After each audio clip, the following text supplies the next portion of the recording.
ہائے ہائے ہائے، دردناک حدیث ہے جی۔ صحیح بخاری میں انٹرنیشنل نمبر کے مطابق 695 نمبر حدیث ہے۔ سیدنا عثمان بن عفان رضی اللہ تعالیٰ عنہ علیہ السلام کو باغیوں نے محصور کر دیا اپنے گھر تک اور مسجد پہ قبضہ کر لیا۔ مسجد میں نمازیں وہی پڑھاتے تھے۔ صحابہ کرام علیہم رضوان حاضر خدمت ہوئے اور کہا کہ ہمارے امام تو آپ، امام سے مراد حکمران، لیڈر، حاکم وقت، اور مسجد پہ فتنے کے امام کا قبضہ ہے، کیا ہم نماز ان کے پیچھے پڑھیں جنہوں نے مسجد پہ قبضہ کر لیا اور آپ کو بھی مسجد جانے سے روک دیا؟ ہمیں خطرہ ہے کہ اگر ہم نے ان کے پیچھے نماز پڑھی تو ہم گناہ گار نہ ہو جائیں، کیونکہ امام وقت کو چھوڑ کے جا رہے ہیں، اور امام وقت بھی آپ لوگوں کا بنایا ہوا امام وقت یا مفتی اعظم نہیں۔ علیکم بسنتی و سنت الخلفاء الراشدین المہدیین، تم پر میری سنت اور میرے خلفائے راشدین کی سنت لازمی ہے۔ جامعہ ترمذی اور سنن ابی داؤد اور سنن ابن ماجہ میں یہ حدیث موجود ہے، اور ترمذی اور ابو داؤد میں واضح موجود ہے۔ نبی علیہ السلام نے فرمایا کہ میرے بعد خلافت 30 سال تک رہے گی۔ پھر حضرت سفینہ کہتے ہیں رضی اللہ تعالیٰ عنہ علیہ السلام، ترمذی ابو داؤد کے الفاظ ہیں، اپنے شاگرد سے کہتے ہیں، یہ سفینہ مولا رسول اللہ ہیں، نبی علیہ السلام کے ذات کردہ غلام، بیٹا گن، ابو بکر کے 2 سال، عمر کے 10 سال، عثمان کے 12 سال اور علی کے 6 سال، یہ کل ملا کر 30 سال مکمل۔ تو شاگرد کہتا ہے کہ یہ آل امیہ کے لوگ کہتے ہیں، بنو زرقا، نیلی آنکھوں والے، بلیاں آنکھیں والے، کہ مولا علی علیہ السلام تو خلیفہ ہی نہیں ہے اور خلافت ان میں ہے۔ تو سیدنا سفینہ کو اتنا غصہ ہے، انہوں نے کہا یہ ان کی پیٹھ سے جھوٹ نکلا ہے جہاں سے ہوا خارج کرتے ہیں۔ سچ تو یہ ہے کہ ان کی حکومت روئے ارض کی شریر ترین بادشاہت ہے۔ سر اس کا ایک طریق ہمیں المصنف ابن ابی شیبہ میں ملا ہے اسی سند کے اوپر، وہ انشاءاللہ اگلے 5P میں ہم ڈال رہے ہیں، یہی الفاظ ہے۔ اس کے بعد سفینہ کہتے ہیں یہ شریر ترین بادشاہت ہے، اور ان بادشاہوں میں سے پہلا بادشاہ معاویہ ابن ابی سفیان ہے۔ شریر ترین لفظ بول کے کہا کہ پہلا یہ ہے۔ ہم تو چلیں رضی اللہ عنہ ہی کہتے ہیں، وہ ان کے کلاس فیلو تھے تو وہ تو کیسے، یہ کس نے کہا؟ حضرت سفینہ نے۔ اور جو سنن مسند ابی داؤد الطیالسی ہے اس میں الفاظ ہیں کہ وہ شاگرد پوچھتا ہے کہ اگر خلافت 30 سال ہے تو یہ معاویہ کون ہے؟ تو ان کا وہ بادشاہ ہے، خلیفہ نہیں ہے۔ تو خلافت راشدہ ابو بکر، عمر، عثمان و علی، اور سیدنا حسن ابن علی کے 6 مہینے بھی مولا علی والے میں ہی شمار ہوتے ہیں۔ تو یہ ٹوٹل خلافت راشدہ ہے۔ اسی حدیث میں آتا ہے علیکم بسنتی و سنت الخلفاء الراشدین المہدیین، تم پر میری سنت اور میرے خلفاء راشدین کی سنت لازم ہے۔ اس میں الفاظ ہیں دین میں نئی نئی بدعتوں سے بچنا، اور میری اور میرے خلفاء راشدین کی سنت کو داڑھوں سے مضبوطی سے پکڑ لینا۔ ہر بدعت گمراہی ہے اور گمراہی دوزخ میں لے جانا۔ خلیفہ راشد کے خلاف کھڑے ہونا ہی اصل بدعت، لہذا ہم سیدنا عثمان کے مخالفین کو بھی بدعت پر سمجھتے ہیں اور مولا علی کے مخالفین کو بھی بدعت پہ سمجھتے ہیں۔ ہم 2 نمبری نہیں کرتے۔ کچھ لوگ صرف حضرت عثمان کے مخالفین کو باغی باغی کہتے ہیں، جب ہم ان کو بتاتے ہیں اس میں تو صحابہ بدر بھی شامل تھے، پھر آئمہ شیعہ شروع کر دیتے ہیں، صبائی پارٹی کہنا شروع کر دیتے ہیں، اور کچھ لوگ صرف حضرت علی کے مخالفین کو باغی شمار کرتے ہیں۔ ہم تو دونوں کو باغی اور بدعتی سمجھتے ہیں، باقی فیصلہ آخرت میں اللہ نے ان کے لیے کرنا ہے۔ تو سیدنا عثمان کا آپ ظرف دیکھیں، ان کا صبر دیکھیں، ہائے ہائے، صابر ترین شخصیات میں سے ہیں۔ جب اتنے لوگ آگے پمپ کر رہے ہیں، سیدنا عثمان کے لیے کوئی مسئلہ تھا؟ ایک اشارہ کرتے تو 300 کے قریب لوگ تھے جنہوں نے ان کا گھر گھیرا ہوا تھا، لیکن انہوں نے کہا میں اپنی ذات کی خاطر خون نہیں بہانا چاہتا۔ تو بخاری کے الفاظ ہیں 695 حدیث میں، سیدنا عثمان نے کہا کہ نماز ہی تو مسلمانوں میں ایک اجتماعی نیکی کا کام ہے، نیکی کے کام میں ان کا ساتھ دو اور برائی میں ان سے الگ رہو۔ اور قربان جاؤں، حضرت عثمان نے یہ امت کو ایسا مسئلہ سمجھایا ہے کہ ہمارا مسئلہ حل کر دیا۔ اس پہ چیپٹر کی ہیڈنگ باندھی ہے امام بخاری نے، بدعتی اور باغی امام کے پیچھے نماز پڑھنے کا حکم۔ کہ خلیفہ راشد نے اس کا حکم دیا ہے کہ بدعتی ہو یا باغی ہو آپ اس کے پیچھے نماز پڑھیں، اس کا حکم ہے۔ تو سیدنا عثمان کا صبر اپنی پیک کے اوپر تھا کہ جو لوگ آپ کے مخالفین ہیں آپ ان کے پیچھے بھی نماز پڑھنے کا حکم دے رہے ہیں۔ اس نے امت میں مسئلہ حل کر دیا۔ امام کعبہ کے پیچھے نماز کا مسئلہ میں نے اس کلپ میں بھی اس کو ڈسکس کیا ہے، اور رپلائی ٹو مفتی منیب الرحمان صاحب اور امام کعبہ کے پیچھے نماز، میں نے اور کئی مسئلے اس کی نیٹی گریٹیز ڈسکس کی ہیں۔ وہ بعض لوگ کہتے ہیں جی وہ صرف بدعتی تھے نا، وہ مشرک تو نہیں تھے، نماز تو رفع الیدین سے ہی پڑھتے تھے نا، یہ کہانیاں پھر دوسری شروع کر دیتے ہیں۔ وہ آپ تو بدعتیوں کے پیچھے بھی نماز کے قائل نہیں ہیں، آپ کی جو ڈاکٹرائن ختم کر دی نا ہم نے۔ اور بدعتی کا لفظ پہلے نمبر پہ کس میں بولا گیا ہے؟ خلفائے راشدین کے مخالفین پہ، اور وہی خلفائے راشدین کہہ رہے ہیں ان کے پیچھے نماز پڑھو، پھر تو سب کے پیچھے ہی ہو جاتی ہے۔ جو ڈائریکٹ افیکٹی ہیں خلفائے راشدین وہ کہہ رہے ہیں ان کے پیچھے پڑھ لو، تو بعد میں اگر اس زمانے میں حضرت عثمان کو جو قتل کرنے آئے اور آپ رضی اللہ تعالیٰ عنہ کو تکلیفیں دی، ان کے پیچھے تو نماز ہو جاتی ہے۔ آج اگر کوئی حضرت عثمان کو برا کہتا ہے تو اس کے پیچھے بھی نماز ہو جائے گی۔ اس زمانے میں انہوں نے خود فتویٰ دے دیا۔ ہاں علمی اختلاف اپنی جگہ رہے گا، ہم اس سسٹم کا حصہ نہیں بنیں گے، لیکن نماز تو ہو جائے گی۔ تو یہ سیدنا عثمان کا ایک صبر تھا، اور ظاہر نبی علیہ السلام نے ان کو تلقین کی تھی۔ صحیح بخاری میں ایک حدیث موجود ہے، ابو موسیٰ اشعری کہتے ہیں کہ ہم ایک باغ میں بیٹھے ہوئے تھے، اتنے میں باغ کے دروازے پہ دستک ہوئی۔ نبی علیہ السلام نے فرمایا کہ جو کوئی بھی ہے نا دروازے پہ اسے جنت کی بشارت دے دی۔ کہتے دروازہ کھولا تو سیدنا ابوبکر رضی اللہ تعالیٰ اندر آ گئے، تھوڑی دیر بعد پھر دستک دی، ٹھک ٹھک۔ آپ فرمایا اب بھی جو آیا نا اسے جنت کی بشارت دے دی۔ دروازہ کھولا سیدنا عمر، پھر تیسری دفعہ جب دستک ہوئی تو نبی علیہ السلام فرمایا اب جو کوئی آئے نا اسے جنت کی بشارت دو، لیکن ان مصیبت اور پریشانیوں کے ساتھ جن سے اس کو گزرنا پڑے گا۔ تو کہتے ہیں میں نے دروازہ کھولا تو حضرت عثمان تھے، اور میں نے کہا کہ رسول اللہ نے آپ کے بارے میں یہ کہا کہ جنت ہے لیکن آپ کی جنت تکلیف کے ساتھ جڑی ہوئی ہے۔ تو انہوں نے کہا میں اللہ سے مدد مانگتا ہوں ان فتنوں کے اگینسٹ۔ اسی کا ایک طریق صحیح بخاری میں، اس میں اسی طرح ہی الفاظ ہیں، پہلے حضرت ابوبکر آئے پھر حضرت عمر آئے، اور اس میں یہ الفاظ ہیں کہ نبی علیہ السلام ایک کنویں کی منڈیر پہ بیٹھے ہوئے تھے۔ پرانے زمانے میں وہ کنویں ہوتے تھے نا، ابھی بھی آپ دیکھیں نا بڑے کنویں ہوتے ہیں، قلعہ اور طاس میں بنے ہوئے ہیں، تو اس کی وہ جو باہر منڈیر نکلی ہوتی ہے نا دیوار چھوٹی سی، اس پہ آپ علیہ السلام بیٹھے ہوئے تھے۔ تو پہلے حضرت ابوبکر کو جنت کی بشارت ملی، نبی علیہ السلام نے ان کو اپنے دائیں جانب بٹھا لیا، حضرت عمر کو اپنی بائیں جانب بٹھا لیا۔ جب حضرت عثمان اندر انٹر ہوئے تو جگہ ختم تھی، تو حضرت عثمان نبی علیہ السلام کے سامنے منڈیر پہ آ کے بیٹھ گئے۔ تو راوی حدیث کہتے ہیں کہ میں نے اس حدیث سے رزلٹ نکالا ہے کہ ابو بکر عمر کی قبریں رسول اللہ کے ساتھ بنے گی، اور حضرت عثمان کی قبر نبی علیہ السلام کے ساتھ نہیں بنے گی، وہ سامنے بنے گی۔ یہ راوی نے بعد میں جب قبروں کے بعد ڈیسائیڈ کیا، یعنی وہ جو تابعی ہے تبع تابعی ہے۔ اور سر واللہ سیدنا عثمان کی قبر نبی علیہ السلام کی قبر مبارک کی سیدھ میں، بالکل سیدھ میں بقیع غرقد قبرستان کے اندر موجود ہے۔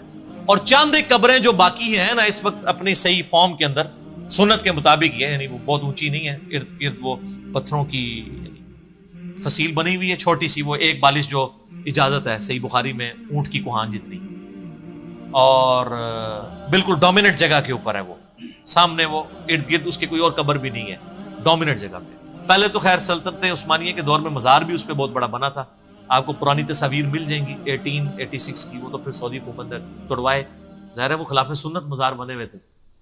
تو وہ یعنی سیدنا عثمان کی قبر بالکل صحیح سنت سے چلتی آ رہی ہے، اور یہ چونکہ حدیثیں میں نے پڑھی ہوئی تھی نا، میں نے کافی دفعہ سیدنا عثمان رضی اللہ تعالیٰ عنہ کی قبر مبارک پہ اشک بار آنکھوں کے ساتھ حاضری دی ہوئی ہے الحمدللہ۔ تو سیدنا عثمان کی قبر پہ میں یاد ہے، میں اشراق کے بعد ایک بار گیا نا تو مجھے اچانک یہ حدیث یاد آئی نا، تو میں نے یعنی وہ قبر کے پاس کھڑے ہو کے روضہ شریف کی طرف دیکھا نا، تو بالکل ایگزیکٹ سیدھ میں وہ قبر ہے۔ اللہ تعالیٰ نے ان کو صبر دیا، اور حالانکہ آپ دیکھیں کہ شروع میں اسلام قبول کرنا پہلے 10 مسلمانوں میں سے سیدنا عثمان، حضرت ابوبکر صدیق کے یہ بڑے بیسٹ فرینڈ تھے، ان کی دعوت سے اسلام قبول کیا۔ کوئی بات ہے ذہن میں؟ اگر تم مجھے بتانا بہتر سمجھو تو شاید میں تمہاری کوئی مدد کر سکوں۔